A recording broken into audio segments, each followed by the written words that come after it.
penggunaan daripada pupuk TNT ini nih, Iya. kita gunakan. Tadi Mas Arif bilang tanggal 28. Betul. Itu saya pengaplikasian terhadap pohon durian ini. Durian apa ini jenisnya? Ini Pak Icat? jenis durian merah. Durian merah. Durian merah. Nah, Dan satu tuh lagi ini tunasnya. jenis musangking nih. Nah, ini yang musangking ya. Iya. Hasilnya penggunaan TNT ini di dua pohon durian ini sama, gitu kan? Iya. Kita pengaplikasian udah tanggal 28. Iya, betul Pak Icat. Setelah lewat 28 ke 3 hari kemudian tanggal 1, Iya. 4 hari Mas Arif ya? Iya, betul. 4 hari ya? Iya. 4 hari ke tanggal 1, itu waktu itu saya bilang perubahannya apa? Daun-daun yang kuning-kuning Betul. itu rontok, Iya. kemudian daun kelihatan lebih segar, Iya. gitu. Juga ada hama saat itu. Sekarang hilang ya. Betul. Alhamdulillah.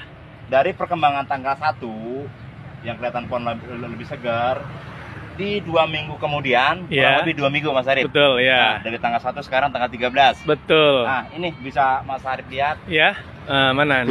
Tunas baru ini daunnya udah mulai lebar itu. Betul. Tanpa TNT ini nih nggak bakalan jadi seperti kayak gini. Oh gitu. Berarti sebelumnya dengan pupuk yang X katakanlah itu Ya. nggak seperti TNT, Nggak Pak seperti Icat. TNT. Alhamdulillah. Setelah mengaplikasikan ini TNT nih Ah. dan terbukti jelas sudah TNT ini memang sangat bagus.